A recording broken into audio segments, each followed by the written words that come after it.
साथियों, हम अक्सर अपनी गलतियों का बोझ सालों तक दिल में लेकर घूमते हैं और गिल्ट की आग में जलते रहते हैं। हम समय में पीछे जाकर अपने कर्म को तो नहीं बदल सकते, इसलिए हमें जीवन में आगे बढ़ना चाहिए और ये सोचना चाहिए कि जो गलती हम पहले कर चुके वो आगे रिपीट ना हो। इन्हीं भावनाओं को दर्शाने वाली एक बुद्धिस्ट स्टोरी मैं आपको सुनाने जा रही हूँ। अगर आपको मेरी कहानियाँ पसंद आती हैं तो प्लीज़ उन्हें लाइक, शेयर और सब्सक्राइब जरूर करें ताकि मुझे आगे के लिए मोटिवेशन मिले। ट्रैवल करते हुए बुद्धा एक विलेज में पहुंचे। उनके उपदेश सुनने के लिए वहां भीड़ जमा हो गई। बुद्धा टॉलरेंस, फॉरगिवनेस पर ज्ञान दे रहे थे। उन्होंने कहा, गुस्सा आग की तरह होता है, वो दूसरों के साथ साथ हमें भी जला देता है। इसलिए गुस्से को छोड़कर हमें सामने वाले व्यक्ति को माफ कर देना चाहिए। उनको सुनने वालों की भीड़ में एक गुस्से वाला आदमी भी बैठा था। बुद्धा की हर एक बात को वो बहुत ध्यान से सुन रहा था। उनके गुस्से वाली बात को सुनकर वो अचानक खड़ा हो गया और भारी आवाज में कहने लगा, मैंने आज तक कभी ऐसा पाखंडी भिखारी नहीं देखा। तुम अपने स्वार्थ के लिए गांव वालों को गुमराह कर रहे हो। तुम्हें शर्म नहीं आ रही क्या? बुद्धा ने उसकी बातों पर कुछ रिएक्ट नहीं किया। वो अब भी पहले की तरह शांत थे। ये देखकर उस आदमी का गुस्सा और बढ़ गया और वो बुद्धा के मुंह पर थूक कर वहां से चला गया। बुद्धा अब भी शांत थे।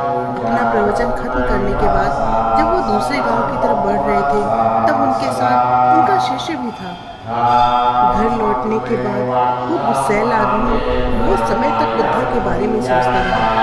जैसे जैसे उसका गुस्सा शांत होने लगा, उसे अपने शब्दों और बुद्ध के साथ किए अपने बर्ताव पर शर्म आने लगी। जहां बुद्धा अपना प्रवचन दे रहे थे, वो तुरंत वहां पहुंच गया, लेकिन उसे पता चला कि बुद्धा अब वहां से जा चुके हैं।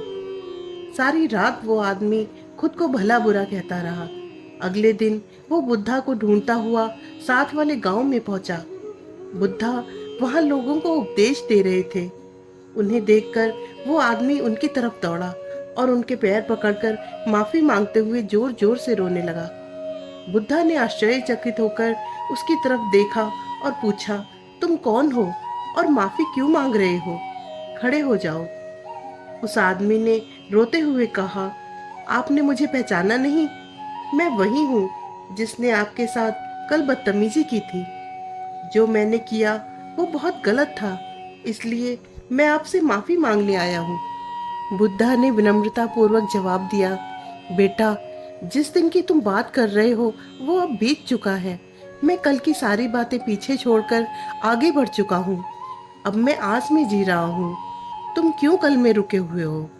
क्योंकि तुम्हें अपनी गलती का एहसास हो चुका है, इसलिए उन बातों को भूल जाओ और आज में आ जाओ और अच्छे कर्म करके अपना जीवन सुधारो। अपने पास्ट को याद करके प्रेजेंट को बर्बाद क्यों करना? बुद्धा के ये शब्द सुनकर उस आदमी की आंखों में आंसू आ गए। बुद्धा के आगे सिर झुकाते हुए उसने कहा, आज से मैं गुस्से को त्याग कर अपने जीवन में प्यार और करुणा को लाऊंगा।